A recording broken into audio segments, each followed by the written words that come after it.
Yang saya hormati Bunda-Bunda TK YWKA, yang saya hormati Bunda-Bunda wali murid kelompok A ataupun kelompok B. Pertama-tama marilah kita panjatkan puja dan puji syukur kehadirat Allah Subhanahu wa taala karena di pagi hari ini kita dipertemukan dalam keadaan sehat walafiat. Yang kedua, tak lupa sholawat dan salam semoga tetap tercurahkan kepada junjungan Nabi besar kita Nabi Muhammad SAW. Semoga di yaumul akhir nanti kita akan mendapatkan syafaat Nabi di dunia. Sehingga yang saya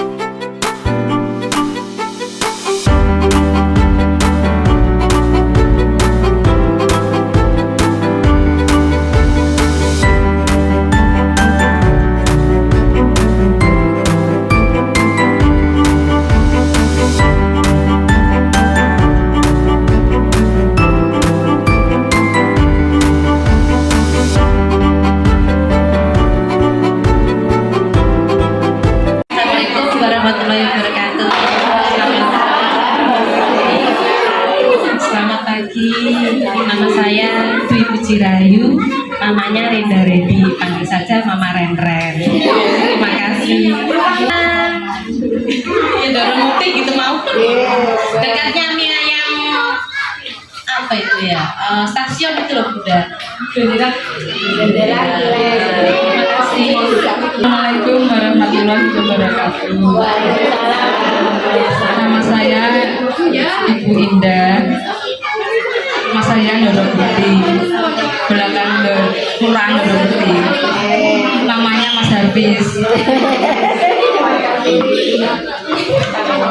Pagi ini nama saya Asri. Saya mamanya Hafiz ya. Rumah saya Perumahan Bukan.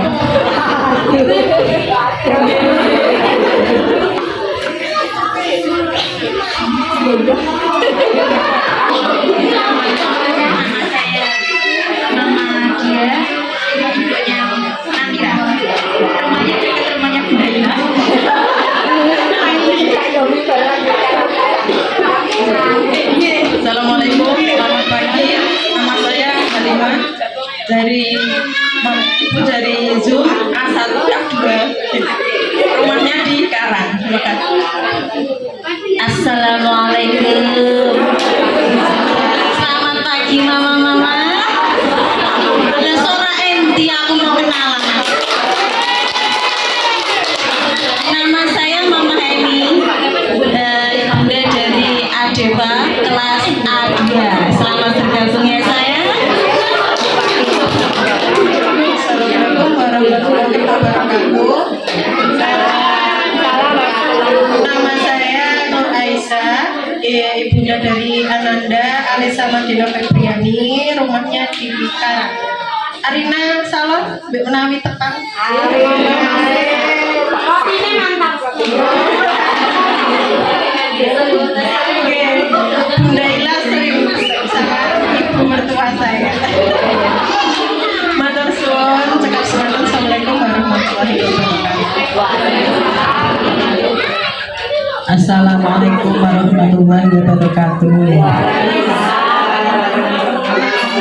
Nama saya Bunda Yasri, ibundanya Mas Yomi. Rumah saya Karangpucang, tetangganya. Pas foto tetangganya gila ya. Selamat bergabung ya bunda-bunda. Terima kasih. Assalamualaikum warahmatullahi wabarakatuh. Kami sampaikan berita acara pembentukan paguyuban orang tua siswa TK YWKA tahun pelajaran 2024-2025 yang dilaksanakan pada hari ini, hari Kamis tanggal 25 Juli tahun 2024. Dengan kepengurusan sebanyak 8 ibu yang mana dengan masa bakti 1 tahun dan akan dibubarkan di tahun ajaran yang akan datang. Dengan ucapan basmalah, Bismillahirrahmanirrahim. dengan resmi kami bentuk pengurus paguyuban orang tua siswa TK YWKA. Semoga dengan terbentuknya ini akan menjadikan segala kebaikan untuk kelanjutan TK YWKA. Amin, amin ya rabbal alamin. Kami ucapkan kepada bunda-bunda semua yang sudah terpilih atau mewakili dari kelompok A1, A2, B1 dan B2 yang tergabung dalam kepengurusan POTS TK YWKA tahun pelajaran 2024-2025. Kami harapkan kerjasamanya dan dukungan serta bantuan bunda-bunda semua untuk membantu dan mendukung program-program kami di TK YWKA. Nah, sekali lagi Bunda, kami ucapkan selamat dan selamat bekerja sama ya Bun ya. Nah, yang belum kenal monggo kenalan. Karena tak kenal maka tak sayang. Semoga terjalin silaturahmi yang baik ya Bun ya. Apabila ada sesuatu yang tidak bisa diselesaikan bisa dimusyawarahkan dengan bersama-sama. Demikian, wassalamualaikum warahmatullahi wabarakatuh.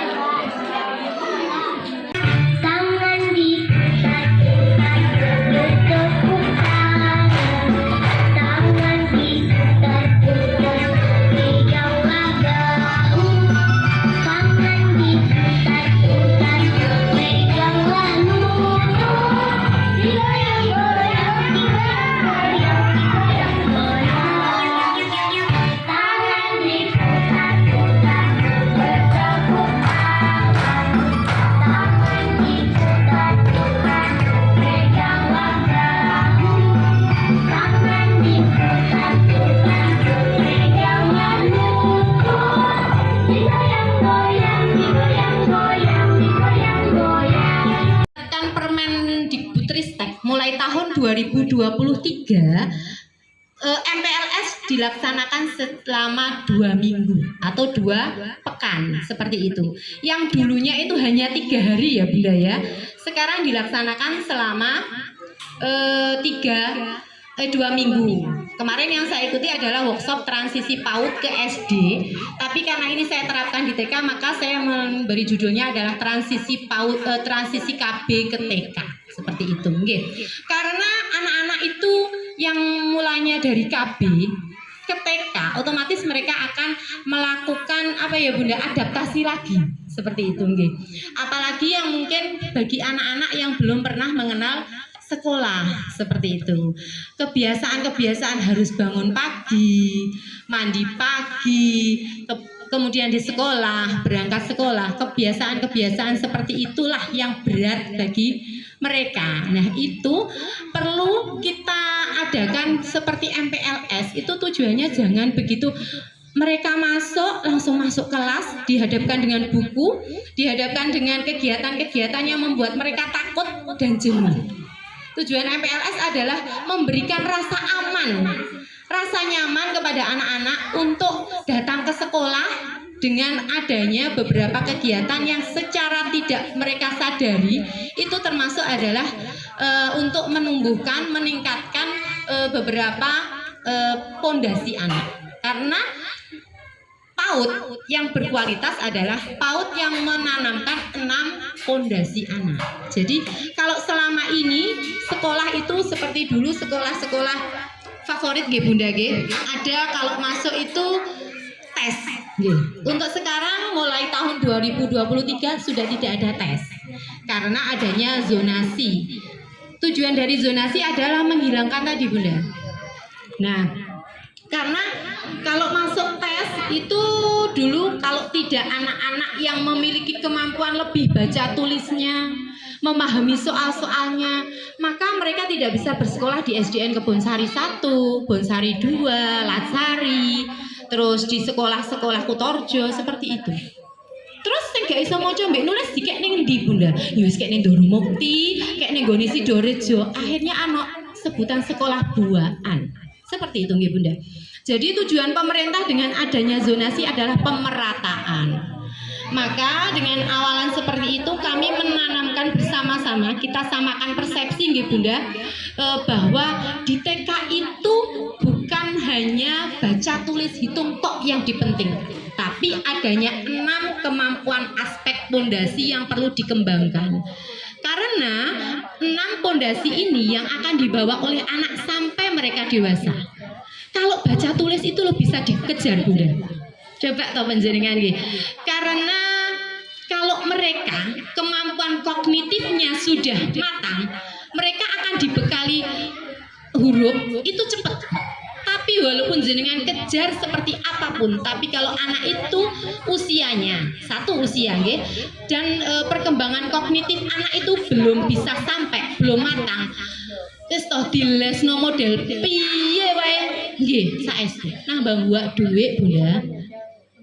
Kedua anak saya memang tidak saya taruh di YWKA, tujuannya apa? Saya ingin belajar dari sekolah lain, dan yang kedua untuk menanamkan kemandirian ke anak saya. Iki lho ge mau diwarai Bunda. Kok gak iso-iso? Ya Bunda. Terus piye putrane jenengan? Nangis Bunda. Bu, nggih Bunda. Nah, tapi kita tidak bisa lepas dari baca tulis hitung. Apalagi sekarang itu kurikulum merdeka. Saya menanamkan kurikulum merdeka itu karena tujuannya anak itu dibuat enjoy. Mulai kemarin di kelompok B sudah bisa, jenengan nanti cocokkan kelompok B, piye toh kelompok B kurikulum merdeka niku yo dijak masak. Kemarin tuh saya diajak buat kemplang, dibuat mengenal rujak petis, karena penerapan kurikulum merdeka adalah karakter dari sekolah. Tadi ada di tujuan sekolah di perkotaan, karena TK YWKA ada di kota. Kalau mungkin saya di desa, maka karakteristiknya adalah yang berhubungan dengan pedesaan. Nah, di kota, tapi karena kita berada di daerah pesisir, maka kemarin yang saya dapat adalah yang ditingkat adalah kemaritiman. Kemaritiman itu yang berhubungan dengan nelayan, Bunda nggih. Jadi kita buat rujak petis kemarin tuh seperti itu, buat kemplang. Cah saiki nek kemplang ada iki opo tuh Bunda, enggak tahu. Tapi setelah mereka mencoba, enak Bunda, ternyata seperti itu. Karena yang mereka tahu sekarang itu ciki, snack-snack seperti itu. Nah, itu dengan kurikulum merdeka itu kita angkat. Terus hari Rabu kemarin sudah melihat nggih Bun, ada yang pakai batik bermacam-macam. Itu tujuannya kemarin waktu penataran juga itu dapat untuk biar kita bisa melihat kekayaan masing-masing daerah seperti itu. Jadi batiknya tidak sama, tidak apa-apa sebenarnya seperti itu. Tapi kalau memang disamakan nanti silakan berembuk sendiri. Terus hari Rabu kita bahasa Jawa sesuai dengan peraturan Mas Bupati itu nggih. Setiap hari Rabu kita tanamkan bahasa Jawa. Anak-anak kadang kalau mau kemarin, Bunda wayahe basa Jawa. Oh iya Dek, sekarang hari Rabu lupa. Kadang kami yang lupa. Mereka sudah ingat kalau hari Rabu itu bahasa Jawa. Dan kami belajarkan menari khas Jawa. Karena kemarin P5-nya kita kreativitas hadiah untuk ibu. Itu menari Bunda. Jadi tetap ada menari besok di semester 2 itu, tapi kami masukkan di hari Rabu. Itu sudah program tentang nelayan, tari minyang. Nanti ada tarinya seperti tari minyang judulnya. Ya, saya awali itu boten to Bunda. Oh nggih, amit-amit larange. Bahkan emas itu adalah deposit bagi kita. Sak wayah-wayah butuh ikut didol. Tapi mosok anak pe didol? Kan tidak. Anak itu warisan bagi kita, kekayaan. Tidak ternilai harganya. Makane cek sekolah model piye, cek piye diterno, cek wayah ibu iki kumbane rong bar, wayah putrane sekolah yo diterno.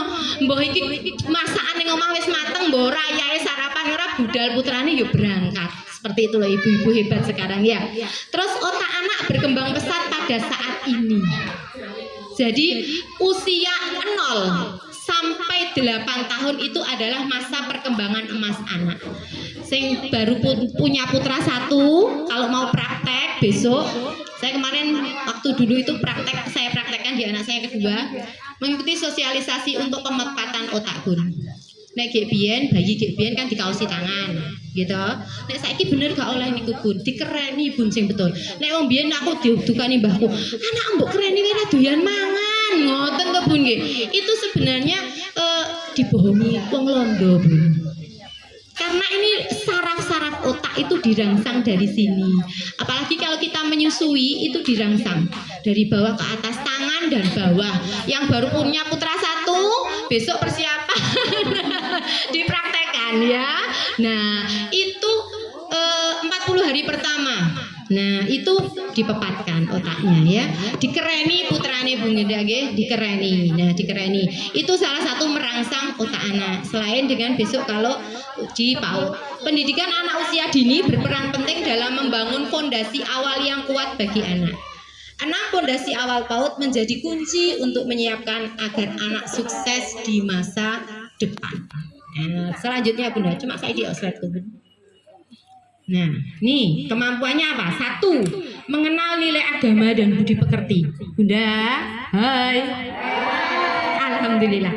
Selama panjenengan di sini 2 minggu, panjenengan menemukan apa enggak ya di TKYWKA ini kita sudah menerapkan fondasi ini? Sudah Bunda? Sampun, napa mawon nggih kinten-kinten contohnya Bunda? Salim ya, baca doa. Membiasakan membaca doa setiap kegiatan, setiap mau masuk kelas, setiap mau makan, setiap mau pulang, membaca Asmaul Husna. Terus kemarin anak-anak kita ajak nonton bareng. Nonton barengnya apa? Ipin Upin boleh. Kemarin kita ajak nonton di Dodo Samil tentang kejujuran. Nah, seperti itu. Itu kan juga salah satu cara menanamkan fondasi tentang keimanan dan ketakwaan. Soalnya jujur ini gampang diucapkan tapi sulit dipraktekkan nih Bunda. Dan untuk penilaiannya juga sulit. Nggih. Sulit penilaiannya. Kalau anak jujur itu piye? Apakah hanya cukup tidak berkata bohong saja? Itu sulit. Apalagi kalau sudah mengenal misalnya sesuatu barang yang dia sukai. Itu kita tes kejujuran seperti itu jujur lebih mungkin tingkatnya lebih tinggi ya. Anak-anak bisa di rumah dipraktekkan ya Bunda nggih. Nah, itu kita sudah mengembangkan. Yang kedua yaitu keterampilan sosial dan bahasa dalam berinteraksi. Kemarin panjenengan mungkin yang menunggu bisik berantai Bunda ya. Ya, itu bisik berantai. Dari sosialnya dapat. Anak yang mulanya belum kenal dengan temannya, main bisik berantai di BCI. Sing pertama dari Bunda Ila munine aku suka roti, ning kono ku dadine sing terakhir mbopo. Tidak apa-apa Bunda. Itu baru tahap awal pemanasan. Nggih. Sosialnya dapat. Mereka bermain. Kemarin menyusun angka, bekerja sama, sosial, melatih sosial. Jadi kalau kita memang hanya selama ini seperti kita hanya baca, tulis, hitung tok, terus perkembangan yang lain anak ini terus mau dibawa kemana? Akhirnya ada anak yang introvert, menutup diri, kurang pede, pinter bocah Bunda, tapi tidak bisa bersosialisasi di dalam masyarakat. Kita kan hidup bermasyarakat, kita perlu bersosialisasi dengan masyarakat. Cerdasnya dapat, tapi kecerdasan sosialnya tidak dapat. Nah, perlunya itu dikembangkan semuanya sehingga anak itu memiliki semua kecerdasan. Tapi tidak mungkin semua anak itu mempunyai kecerdasan. Pasti ada yang diunggulkan dari 9 kecerdasan anak. Selanjutnya yaitu kematangan emosi untuk berkegiatan di lingkungan belajar. Bunda, hai. Ini apa Bunda kalau ini? Kematangan emosi contohnya bagaimana?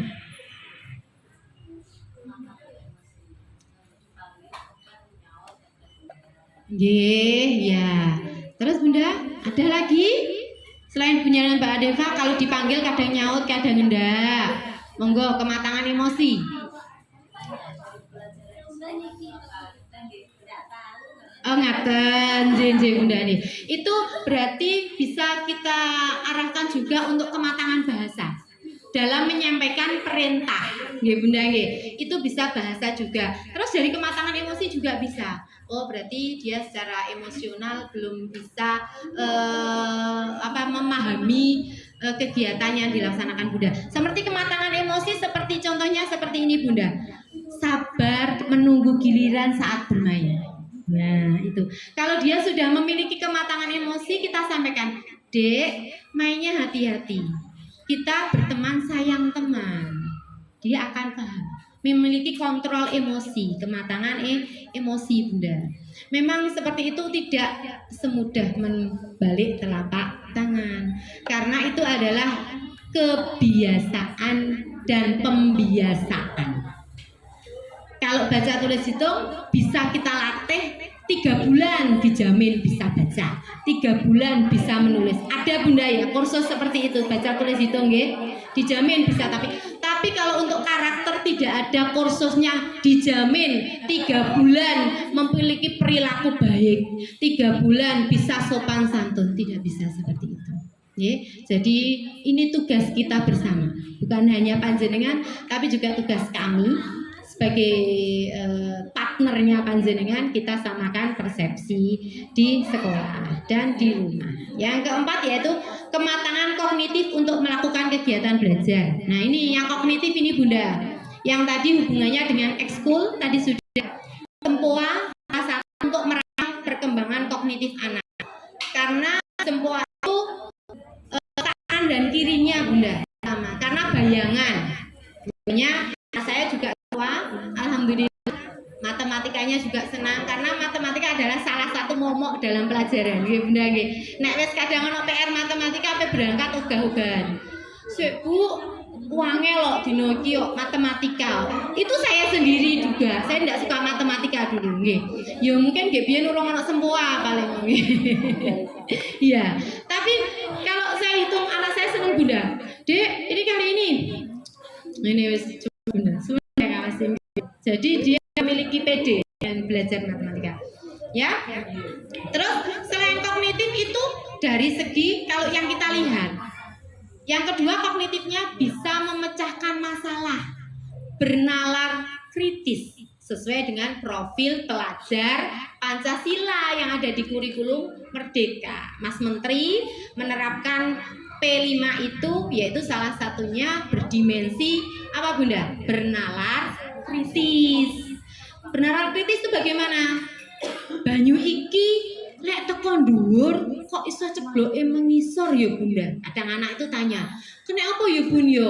Udan iku kok mesti mendunge ngono sik terus bariku ngene gitu." Ya Bunda nggih. Terus iki nek dicampur ambek iki lho Bunda, dadine kok ngene.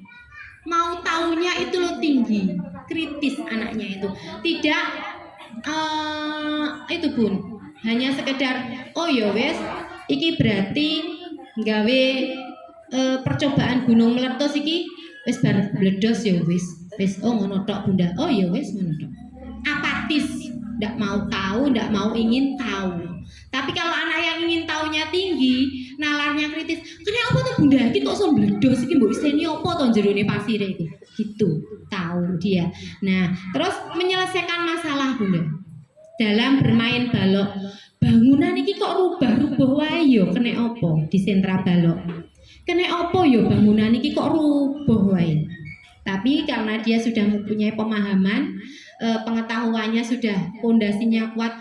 Oh, mergo pondasine sing ngisor iki oleh kumbangun urung ombo, lagi mendhuwure tok sing kedhuwuren, makane cepet rubuh.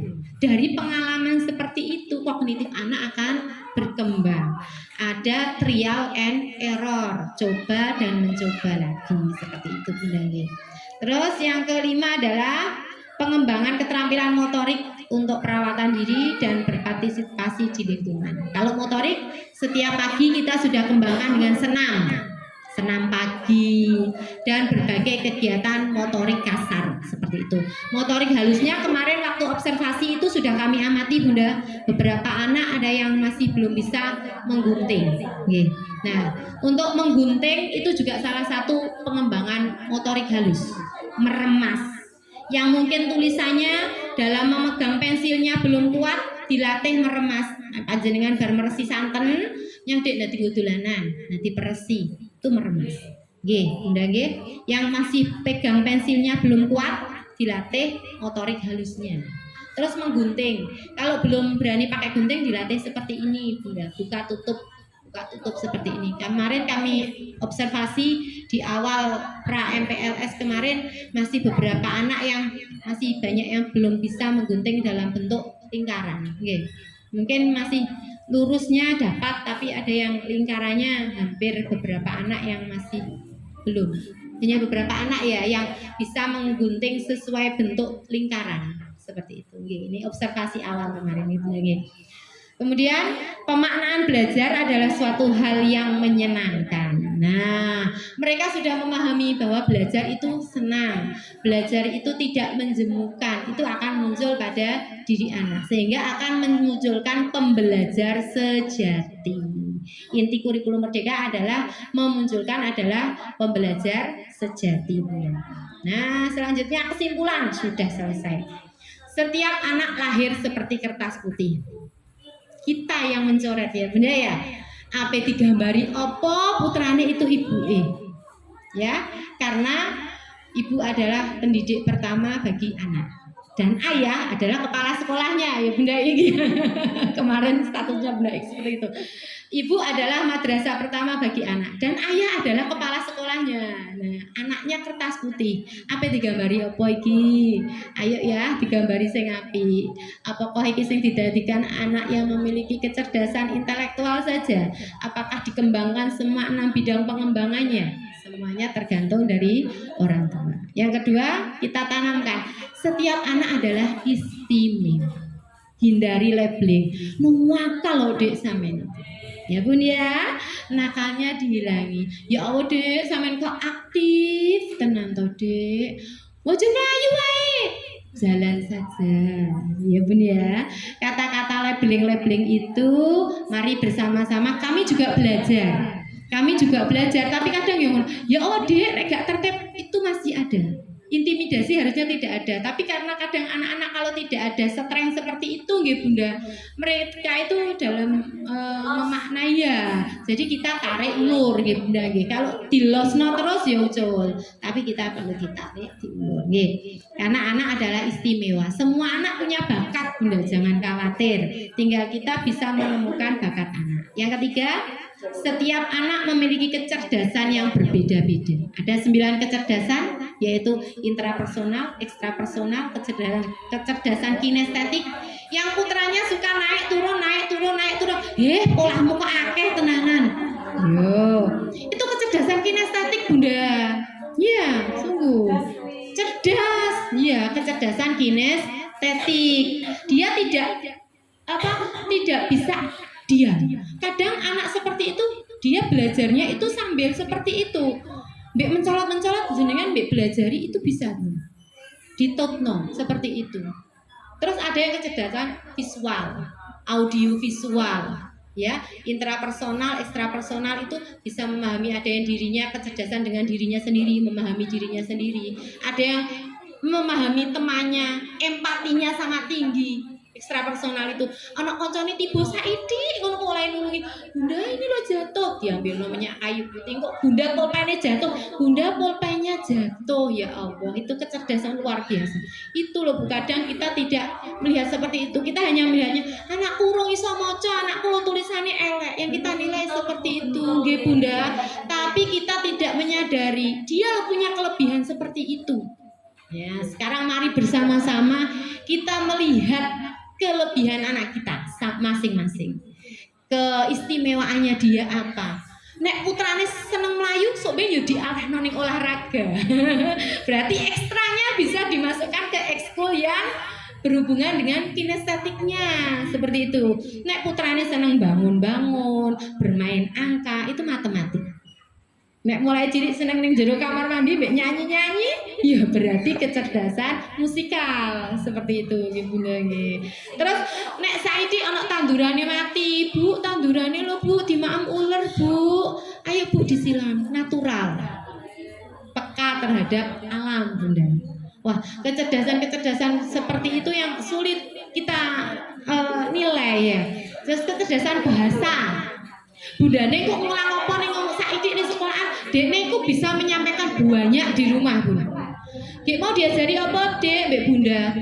diwarai iku nulis angka siji ini ku ngene lho Bu, ngene, terus lorone kayak bebek ngene, terus angkane telu ngungkul. Nah, itu berarti kecerdasannya berbahasa, Bu.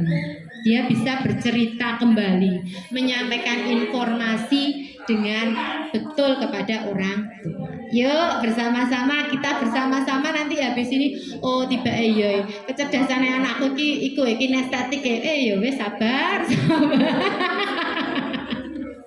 sabar ya Bunda nggih. Karena semua kecerdasan itu pasti ada hikmahnya Bunda. Besok dengan adanya kurikulum merdeka ini semuanya difasilitasi. Oleh sebab itu tadi disampaikan Bunda Ita ada 3 kegiatan intrakurikuler itu yang berhubungan dengan topik yang setiap hari kita ajarkan. Nanti topiknya ini juga kami sesuaikan dengan anak. Yang kedua yaitu P5 atau kokurikuler. P5-nya kita yang ini memperingati kemerdekaan Bunda. Jadi tidak ada pentas untuk P5 besok kita puncaknya adalah di memeriahkan Hari Kemerdekaan Indonesia. P5-nya puncaknya itu ya Bunda ya, karena saya lihatnya di Agustus ini P5 kita itu. Yang nanti yang bulan Juni tahun semester 2 itu kita ada pentas gelar karya.